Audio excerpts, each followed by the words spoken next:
Olá, quarto ano! Para a nossa segunda aulinha de hoje, quero que vocês peguem a apostila de História na página 16. Vamos continuar falando um pouquinho sobre a construção de Brasília. Como vocês sabem, Brasília foi a terceira capital do Brasil. Já tivemos Salvador, Rio de Janeiro e a atual capital é Brasília, que é uma cidade projetada. Lembram que cidade projetada são aquelas cidades que foram construídas do zero? Houve um processo, houve um desenho. Lembram aqui que nós vimos na página anterior que aqui os arquitetos Lúcio Costa e Oscar Niemeyer, né? O Lúcio Costa era o urbanista e o Oscar Niemeyer, o arquiteto, eles foram responsáveis por esse desenho aqui. Como a tia falou, inicialmente eram asas de uma borboleta e acabou sendo assim mais parecido com as asas de um avião.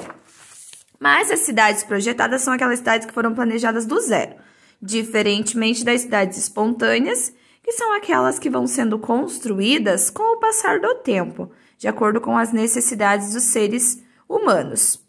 Então, para que os projetos urbanístico e arquitetônico de Brasília fossem colocados em prática, era necessário contratar trabalhadores para realizá-los.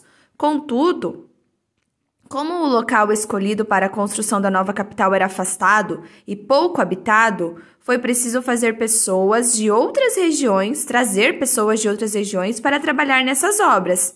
E grande parte desses trabalhadores vieram do interior, principalmente das regiões norte, nordeste e centro-oeste do Brasil.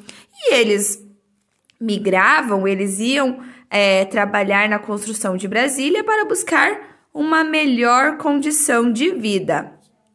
Esses trabalhadores, eles vinham do interior, às vezes em caminhões e às vezes montados a cavalo. E eles ficaram conhecidos como candangos ou pioneiros. E para abrigá-los, foi construída uma cidade próxima às obras da capital, chamada de Cidade Livre. Apesar de buscarem melhores condições de vida, quando chegaram ao local que seria construída Brasília, esses trabalhadores enfrentaram muitas dificuldades, pois eles tinham que trabalhar muito, porque trabalhavam muitas horas por dia. E as mulheres, que vieram em menor número, mas também trabalhavam bastante.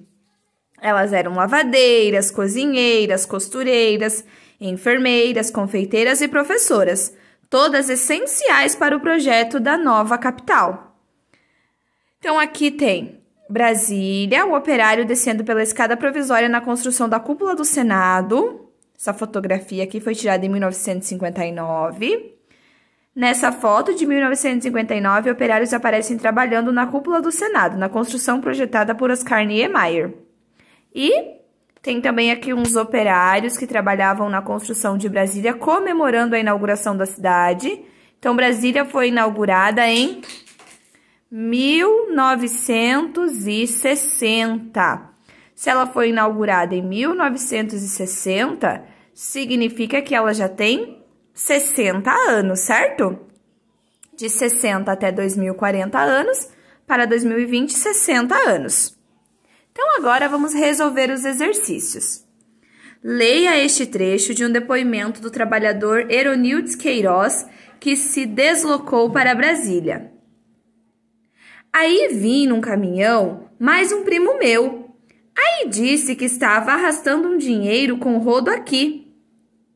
A notícia era essa, que tinha visto falar no jornal, no rádio.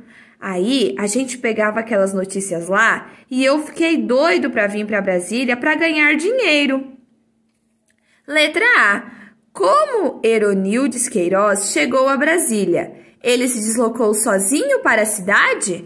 Não, chegou de caminhão e ele estava acompanhado de um primo.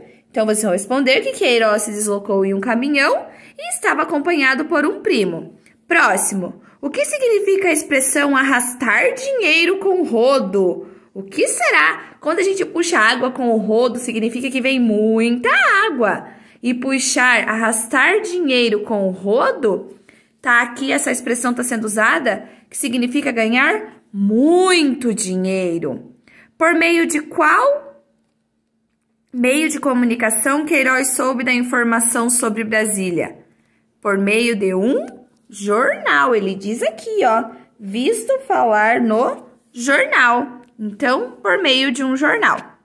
Próximo. Por qual motivo Eronildes Queiroz migrou para Brasília? Por qual motivo? Com o objetivo de ganhar dinheiro. Esse era o motivo pelo qual ele migrou. Número 1. Em 2017, foram descobertas mensagens escritas nas lajes dos prédios do Congresso Nacional, um dos edifícios construídos em Brasília. Nas mensagens, algumas palavras foram registradas, de forma diferente das regras da escrita de língua portuguesa. Neste caso, é importante valorizar a expressão de esperança por um país melhor. Na imagem, podemos ler diversas frases, entre as quais: se todos os brasileiros fossem dignos de honra e honestidade, teríamos um Brasil bem melhor. Só temos uma esperança, nos brasileiros de amanhã. Foi escrito em 1959. Brasília de hoje, Brasil de amanhã. De acordo com a imagem e o que você estudou sobre a construção de Brasília, responda as questões. Aproximadamente em que ano as mensagens foram escritas? Vimos lá que foram escritas aproximadamente em 1959. Quem são os autores das frases? São os trabalhadores que construíram a cidade de Brasília. Vamos marcar X aqui na alternativa que melhor revela a intenção dos autores ao escrever essas mensagens. Demonstrar esperança por uma vida e um país melhor. Muitos trabalhadores que migraram para Brasília, ao chegarem ao local, não conseguiram realizar o sonho de ter uma vida melhor. Por quê? Porque eles enfrentavam jornadas de trabalhos muito longas e não conseguiam ter acesso à qualidade de vida a qual eles tanto sonhavam. De acordo com o que você estudou, assinale a alternativa que completa corretamente a frase: a cidade de Brasília foi formada por migrantes, estrangeiros ou brasileiros? Migrantes. Observe novamente a ilustração produzida na página 3 e escreva quem o trabalhador representa. Quem o trabalhador representa aqui nessa ilustração? Representa os migrantes que se deslocavam de diferentes regiões para trabalhar como mão de obra na construção de Brasília. Tá bem? Vamos agora lá para o nosso caderninho de atividades, resolver também alguns exercícios de história. Então, lá na página 71 do nosso caderninho de atividades, transformações urbanas e migrações internas. Vamos ver aqui um pouquinho sobre as transformações urbanas. Vamos ver essa imagem. O que parece ser? O que ela está representando?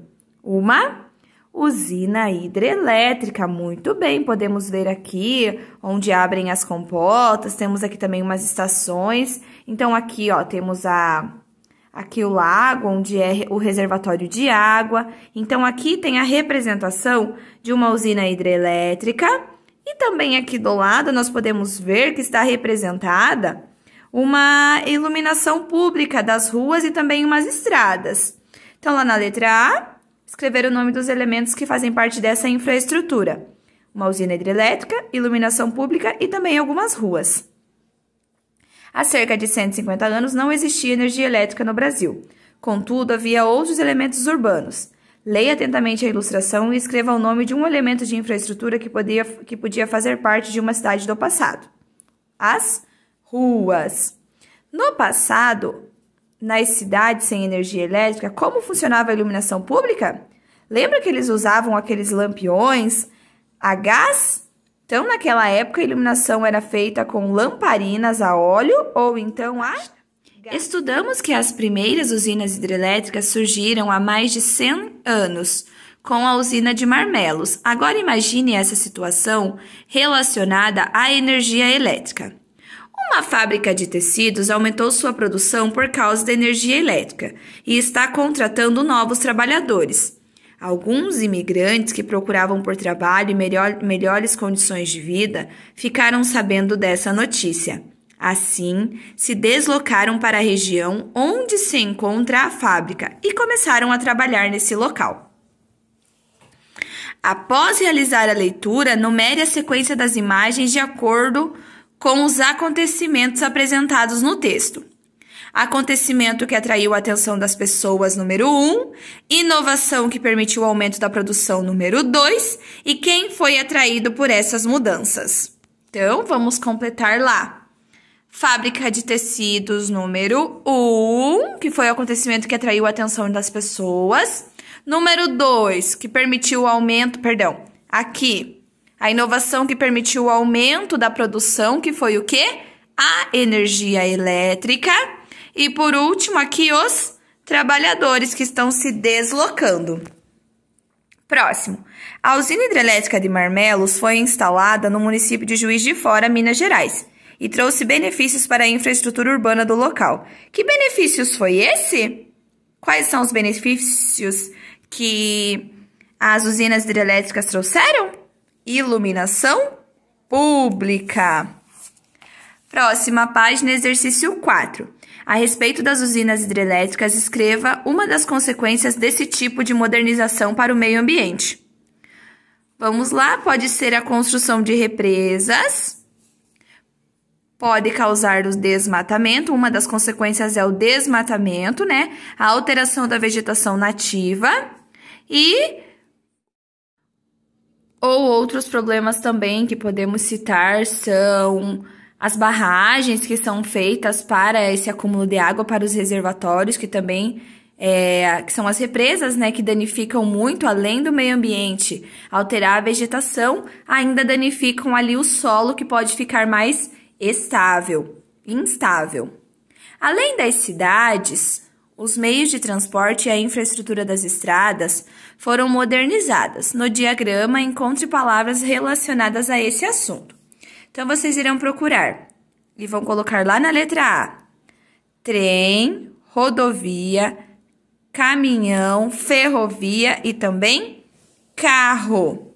E vão responder ali embaixo quais são os meios de transportes antigos e os meios de transportes mais atuais. O trem e a ferrovia aqui são mais antigos.